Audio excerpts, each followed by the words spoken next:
esta mañana a las 7:25. Nos concentramos ahora en lo que está ocurriendo en la crisis de la Corte Suprema, la presentación de las acusaciones constitucionales ayer en el Congreso. Lo queremos profundizar con Marisol Peña, que es profesora constitucional, directora del Centro de Justicia Constitucional de la Universidad del Desarrollo y que fue presidenta del Tribunal Constitucional de la República. ¿Cómo está, Marisol? Muy buenos días, gracias por atendernos. ¿Qué tal? Buenos días, Carolina, Fernando. Muy bien, muchas gracias. Quisiera comenzar preguntándole su opinión o una reflexión sobre lo que hemos visto ayer, la presentación de 3 acusaciones constitucionales de distintos sectores políticos contra 3 ministros de la Corte Suprema que ahora tendrán que avanzar en la sede política, que es el legislativo y que sin duda genera, o da la impresión, Marisol, que genera una tensión entre 2 poderes del Estado, el legislativo y el Poder Judicial. ¿Cómo lo ve usted? Vamos por lo primero, Carolina. Indudablemente lo que ha ocurrido ayer, que es la presentación de 3 acusaciones constitucionales, demuestra palmariamente, creo yo, la entidad de la crisis que se está viviendo en el sistema judicial chileno. No existen precedentes de que 3 ministros de la Corte Suprema hayan estado afecto a este nivel de acusaciones. Porque si bien es cierto, en el pasado ha habido acusaciones, por ejemplo, el 92 contra una sala completa de la Corte Suprema, la sala penal, era por una situación muy específica que tenía que ver con una resolución judicial en particular. Pero aquí se están imputando hechos graves y además a 3 ministros que son los acusados. En cuanto al segundo punto que me plantea, que tiene que ver con esta eventual intromisión, en realidad la figura, la institución de la acusación constitucional es un contrapeso en el Estado de Derecho a la actuación de los órganos del Estado pertenecientes a los otros 2 poderes, tanto al Ejecutivo como al Poder Judicial. De tal manera que podríamos decir que está funcionando uno de los mecanismos que es propio de lo que llamamos la relojería del Estado de Derecho. Ahora, la magnitud de las presentaciones, yo no sé, Marisol, si usted tiene recuerdo de que se hayan presentado tantas acusaciones constitucionales contra ministros de la Suprema. ¿La magnitud del fenómeno no provoca una tensión inédita entre legislativo y judicial? Sí, y porque me gustaría decir de inmediato, Carolina, que en este caso la situación es particularmente grave porque en situaciones precedentes han existido acusaciones constitucionales deducidas contra ministros de la Corte Suprema. Yo recordaba la del año 92, que significó la destitución de un ministro, de Hernán Cereceda, al año siguiente, en el año 93, pero que tenían que ver con decisiones jurisdiccionales.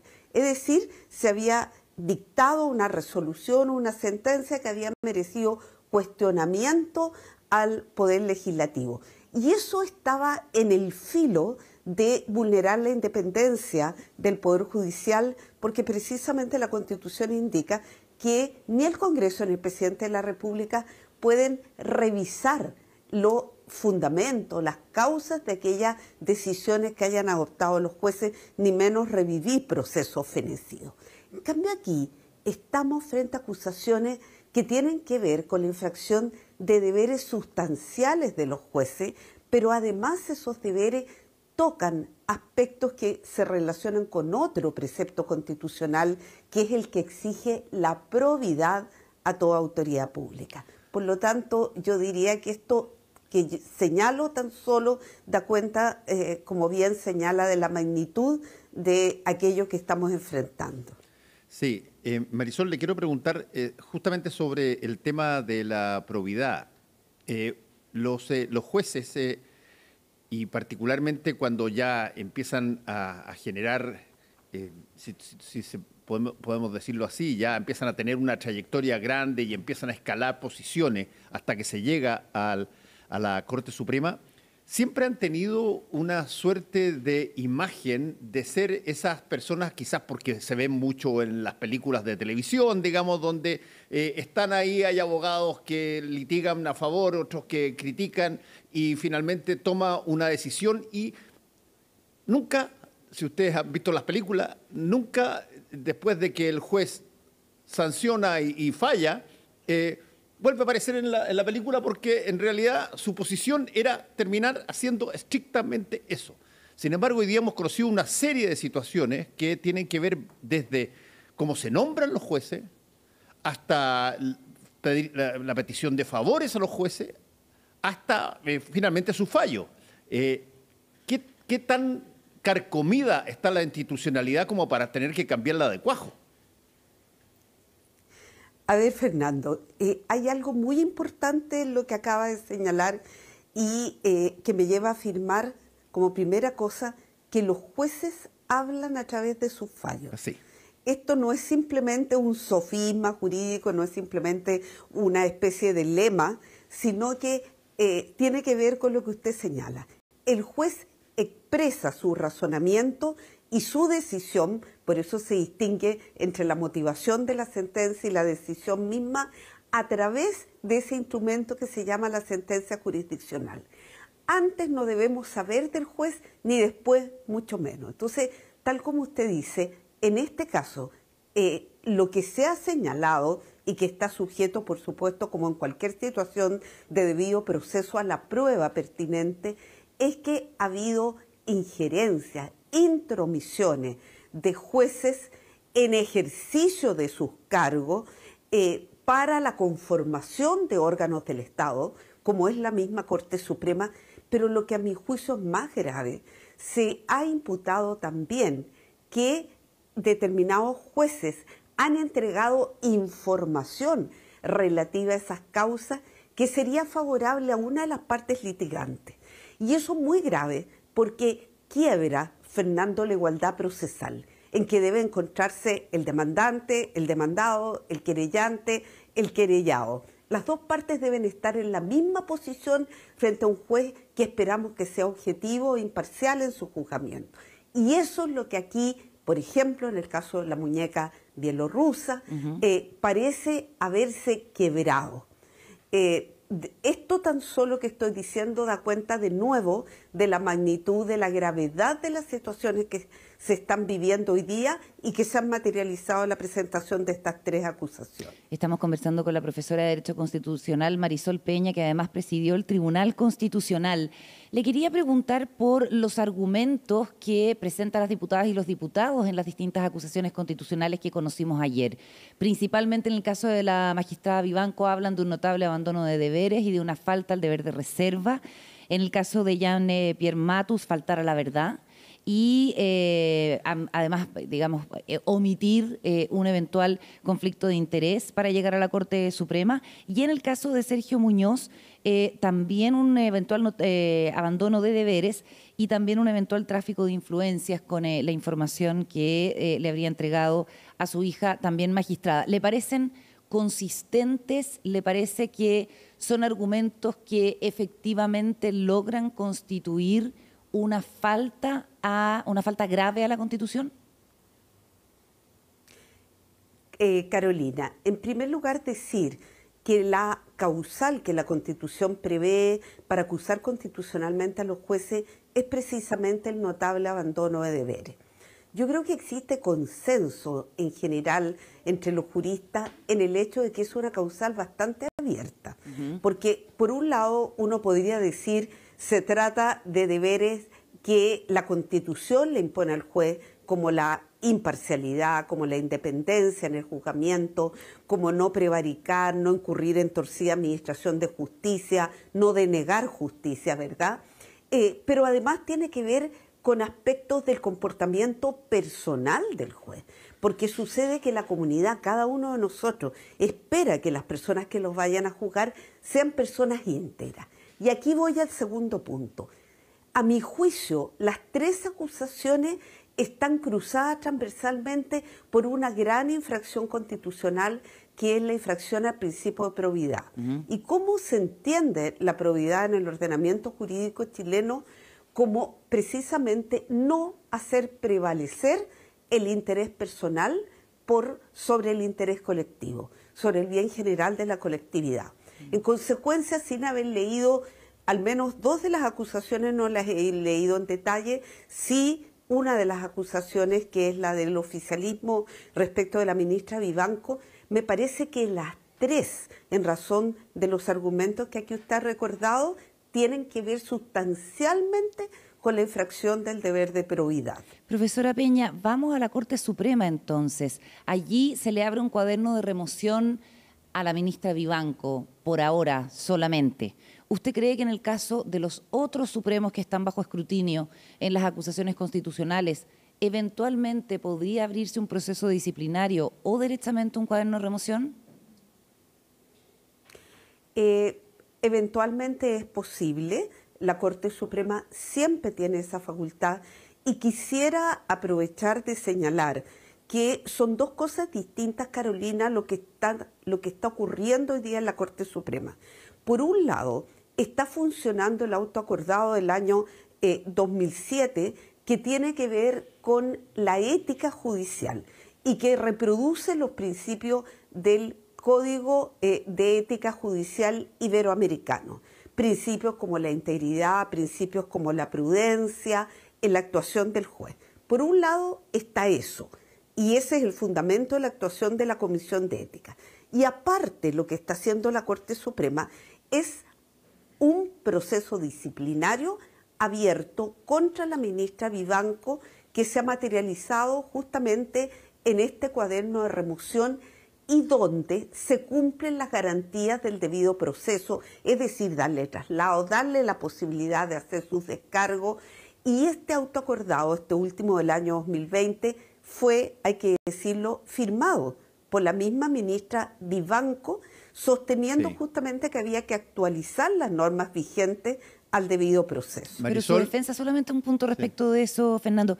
La defensa de la magistrada Vivanco dice que no han tenido acceso a los detalles de la investigación ética.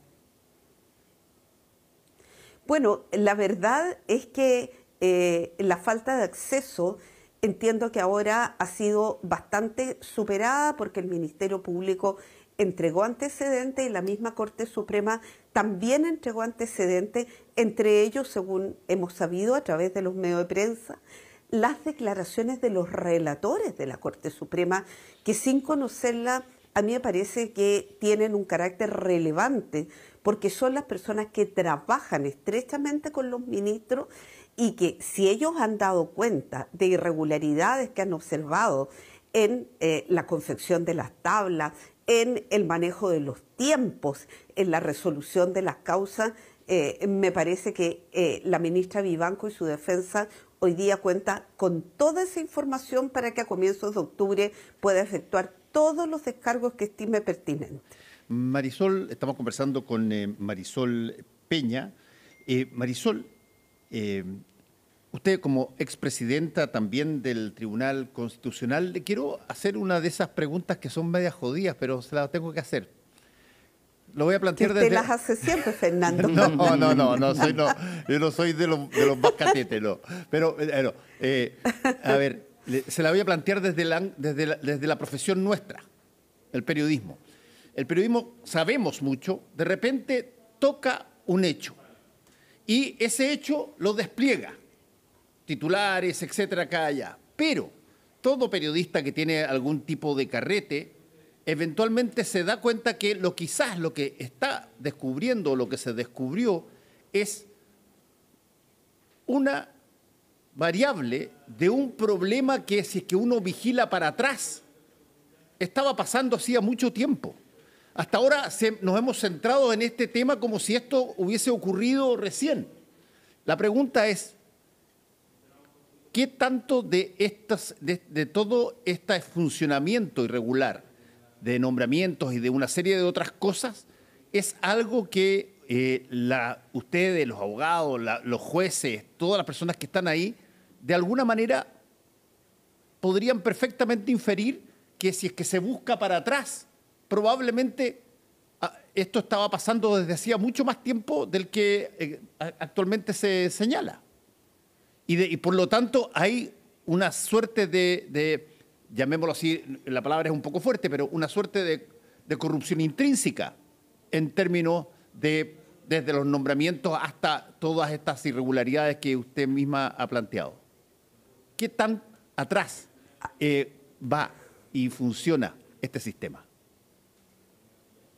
Bueno, usted me lleva a los momentos en que empecé a ejercer la profesión de abogado hace ya ciertamente muchos años atrás. Es cierto, hay que decirlo de cara al público, se sabía que este tipo de cuestiones ocurrían y uno empezaba a ejercer como joven abogado en aquellos tiempos llena de ilusiones por el sentido de justicia que había animado su vocación, sabiendo que había diferencias, ¿verdad?, entre quienes tenían acceso a este tipo de recursos y quienes no. Ahora, quiero decirle lo siguiente, esto no significa, a mi juicio, necesariamente abrir una suerte de casa de brujas hacia atrás, ni tampoco pensar que los ministros acusados constitucionalmente hoy día son una suerte de chivo expiatorio de lo que ha venido ocurriendo. Porque yo creo que en todas las sociedades humanas ocurren hechos que sirven de remesón para cambiar el estado de cosas existente. Y permítame graficarle esto con lo que ocurría antiguamente, cuando yo empecé a ejercer la profesión de abogado, con los actuarios de los viejos, antiguos juzgados del crimen. Se sabía que a los actuarios, si se les pasaba un billetito, ¿verdad?, podían hasta esconder el expediente para que la parte contraria viera disminuida su defensa. Y muchas veces los jueces defendían esta institución de que se les pasara esta especie de recompensa a los actuarios por los bajos sueldos que tenían. ¿Y qué se hizo como sistema? Se elevó el sistema de remuneraciones de los funcionarios del Poder Judicial para que las personas debidamente compensadas económicamente no tuvieran que estar recibiendo esto. No voy a decir que no haya existido desde entonces ningún caso, pero lo que quiero graficar es que este tipo de crisis, si uno las toma como una oportunidad, pueden ser el remesón para introducir cambios que el sistema necesita urgentemente. Por ejemplo, cambio al sistema de nombramientos judiciales y una explicitación mucho más clara de las inhabilidades que puedan afectar a una persona, no una vez que se ha instalado en el cargo, sino que incluso antes de tomar posesión de él. Vamos a entrar en detalle de eso para conocer su opinión, pero hay una cuestión que es urgente, que es la designación de 2 jueces de la Corte Suprema o juezas, y la definición de la titularidad de la Contraloría, entre otros nombramientos que son parte de este sistema de nombramientos que tenemos actualmente, con fallas, como ha quedado a la vista, con la necesidad de una reforma importante. Pero quisiera preguntarle, profesora Peña, ¿qué tan grave considera usted esta vacancia en los cargos que mencionó? Lamentable. Usted recordaba que yo fui presidenta del Tribunal Constitucional y en nuestro órgano tuvimos que esperar más de un año para que se designaran 2 abogados integrantes o 2 suplentes de ministro, como se denominan en el Tribunal Constitucional, precisamente por esta falta de acuerdo de los órganos políticos, del presidente de la República, del Senado, para producir los nombramientos.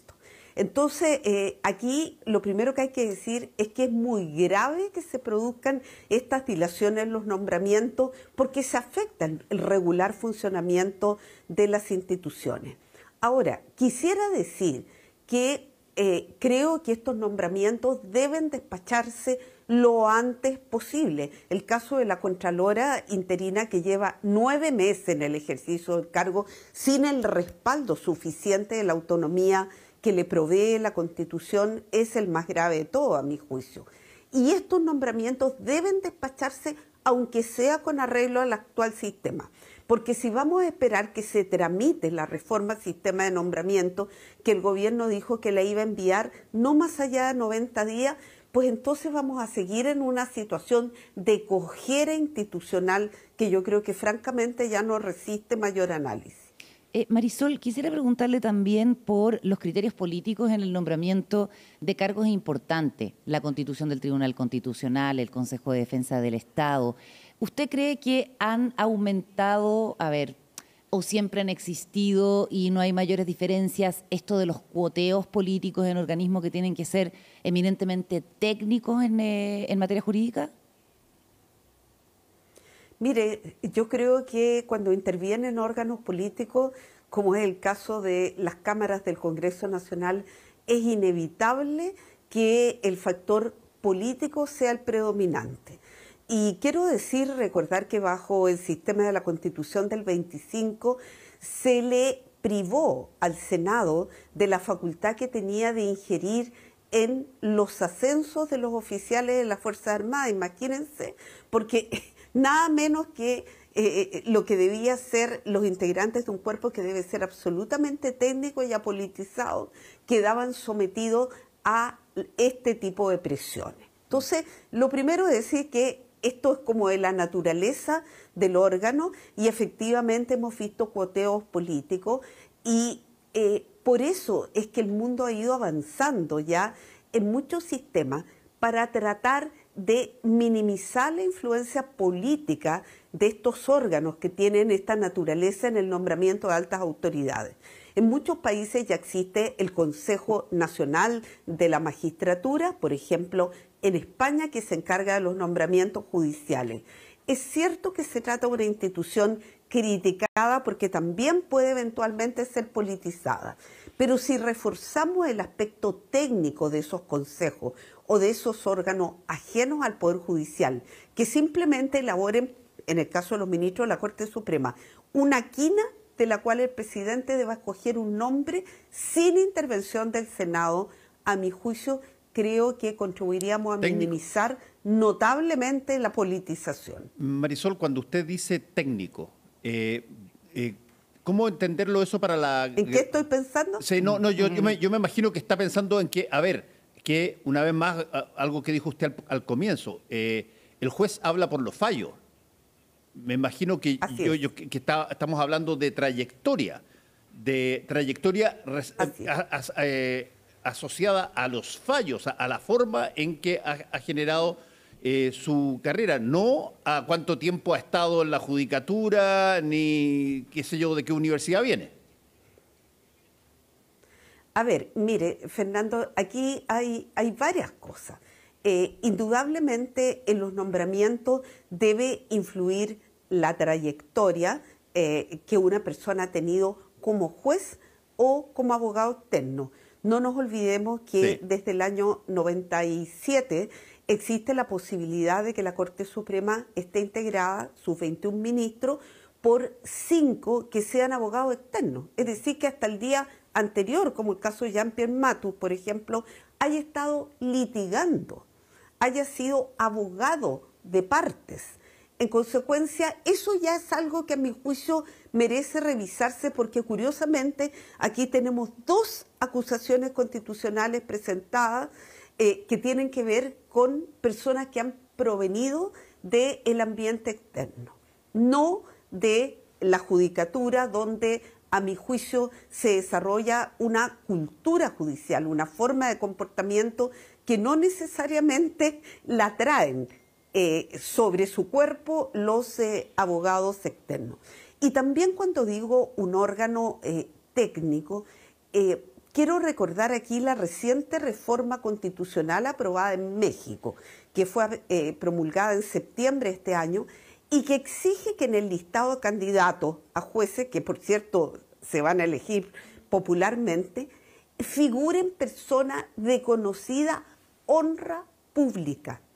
O sea, quiere decir que en otros países ya están entendiendo que el papel aguanta mucho. Perdone que lo exprese aquí, así, pero que uno en el currículum puede poner un listado fabuloso de merecimientos que uno tenga, pero además importan las redes que uno puede atraer al momento de asumir el ejercicio del cargo. Profesora, en ese sentido, estamos conversando con la profesora Marisol Peña, expresidenta del Tribunal Constitucional. La figura del abogado integrante en la Corte Suprema, a su juicio, debilita ¿cómo decirlo? Esta trayectoria hacia atrás y de alguna manera expone a eventuales irregularidades o faltas al principio de probidad a estas personas? ¿Usted revisaría la figura del abogado integrante si dependiera de usted? Yo tengo que coincidir que mis colegas profesores que son expertos en derecho procesal, muchos de ellos han sido críticos de la figura del abogado integrante porque humanamente cómo una persona se desprende de lo que hace en su vida ordinaria al momento de pasar a integrar una sala de un tribunal colegiado y decidir un conflicto de relevancia jurídica. Entonces ahí evidentemente tenemos un problema. Sin embargo, yo no me pronunciaría por ahora absolutamente en contra de la figura de los abogados integrantes porque, repito, yo viví en el Tribunal Constitucional la tragedia que significó no contar por mucho tiempo con dos de los abogados suplentes ministros, porque sucede que las personas se enferman, sucede que las personas están en comisión de servicio, en fin, que pueden tener una enfermedad que los obligue a ausentarse cierto tiempo del cargo. Entonces necesitamos tener algún sistema, a lo mejor no abogado integrante, pero jueces suplentes, que como sucede, según me consta, en la Corte de Constitucionalidad de Guatemala, que asuman ipso facto o de inmediato para suplir la ausencia de un ministro sin afectar el funcionamiento del órgano.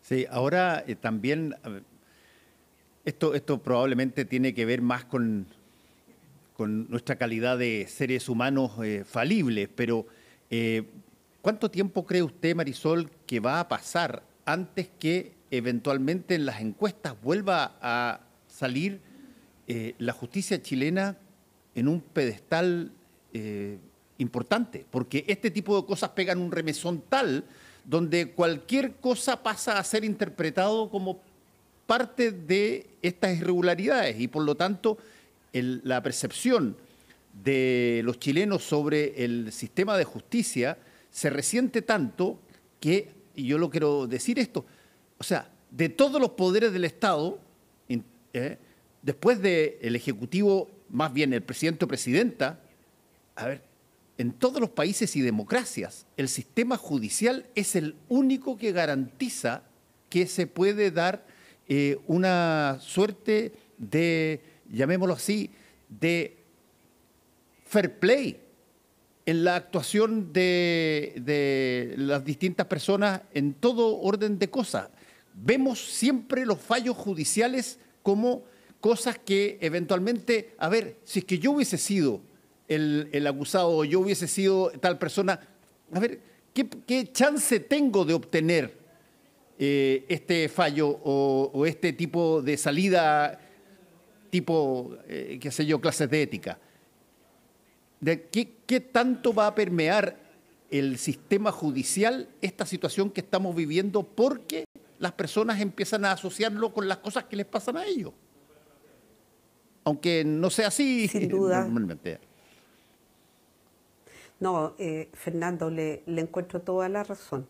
Cuando se produce una crisis profunda como esta, queda lesionada el sentimiento de la comunidad respecto de la institución como tal, al margen de quienes sea el resto de sus integrantes, porque no pensemos aquí en el cuestionamiento a todo el resto de los ministros de la Corte Suprema respecto de los cuales hay que darles el beneficio de la duda. No se han sabido situaciones de la entidad de las que hemos tenido conocimiento. Sin embargo, respecto a su pregunta y sin tener una bola de cristal, yo soy una persona esencialmente optimista. ¿Y sabe por qué?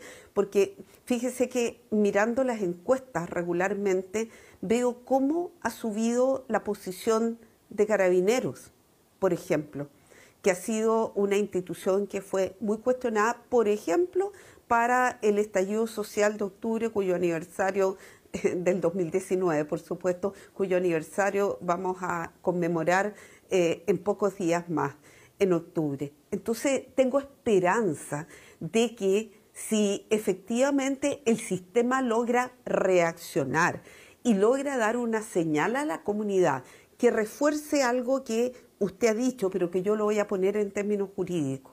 La Comisión de Venecia dice que los jueces son los guardianes de los derechos de las personas. Entonces, si volvemos mediante esas señales que tiene que entregar, a mi juicio, el sistema político, volvemos a sentir que los jueces pueden ser efectivamente nuestros guardianes, creo que tenemos esperanza respecto al Poder Judicial. Lo último, profesora Peña, ¿usted cree que en este mismo sentido sería una contribución que los magistrados señalados, específicamente la magistrada Ángela Vivanco, renunciara a la Corte Suprema? Carolina, para ser franca, me cuesta mucho responder esa pregunta directamente porque la conozco, he trabajado con ella en la Universidad Católica por muchos años, conozco su valía intelectual y por lo tanto esta situación que la afecta me tiene, podríamos decir, personalmente afectada. Creo que, como ha dicho su abogado, voy a tomar las palabras del abogado Juan Carlos Manrique, es algo que no se puede descartar, pero una decisión absolutamente personal. Porque si pese a todas las circunstancias que hemos conocido, ella abriga la convicción de su inocencia, obviamente tenemos que darle la posibilidad de que lo demuestre y que salga adelante. O sea, una condena anticipada más allá de lo que su convicción personal le indique, me parece que podría ser un poco apresurada. Marisol Peña es profesora constitucional, directora del Centro de Justicia Constitucional de la Universidad del Desarrollo, fue presidenta del Tribunal Constitucional. Muchas gracias, Marisol, por el tiempo que se ha tomado para conversar con nosotros. Buenos días. Hasta luego. Encantada, Fernando, Carolina, que tengan muy buen día.